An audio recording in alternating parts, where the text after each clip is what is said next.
Okay, so now we're going to cover we've covered the second quadrant, academic history, the first quadrant, personal information. So now we are down to quadrant 3, which is supporting information. So this is where students can express that they're interested in the educational opportunity program.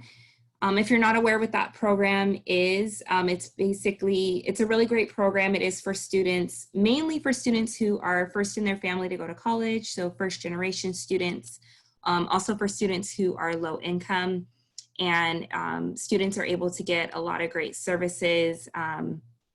Depending on their income, they may qualify for an EOP grant.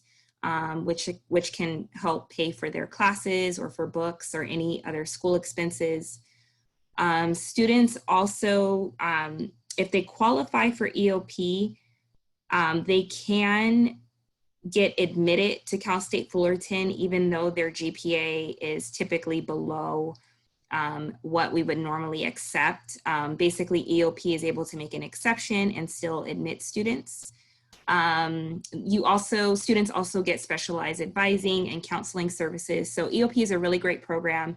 If you talk to any student who's interested, they can go ahead and select that they are interested in the program on the application.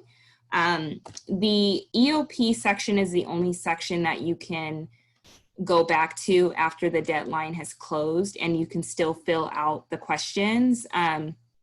It's recommended that students submit questions once they are done with the application. And the deadline for the application is December 4th. So it's recommended that students do go ahead and submit their questions with their application by the deadline, which is December 4th.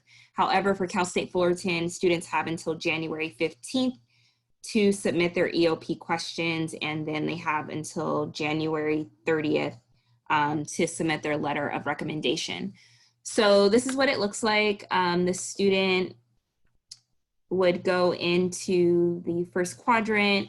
It'll ask if they've already been enrolled in an EOPS program. If they, EOPS is offered through the community college. So if they have been, they can select yes. If not, they can put no. And then it'll ask if they want to apply to EOP. If they're not interested, they would put no, or they can say they want to return later, or they can just go ahead and finish the questions by selecting yes. And then it'll ask if you've attended a CSU, where were you enrolled in an EOP program already? So they would need to answer that. And then it asks a lot of additional questions. If you've been, if you've participated in any of these programs, such as AVID, Upward Bound, so they'll need to answer that.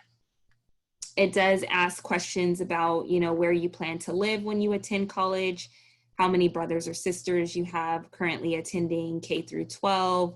Do you have any brothers or sisters in college? I think these questions are to see if a student is first generation or not. So lots of questions, they just need to go ahead and fill those out. And then they can move to the next section, which will then ask some additional questions here. So you'll have to put your parents' information in, their occupation. It asks their income because they're trying to determine if you're a low-income student. And so you'll need to answer those questions, or the student will need to answer those questions. And then lastly, it does ask some biographical questions. So these are kind of like short essay questions. Describe your family's economic background.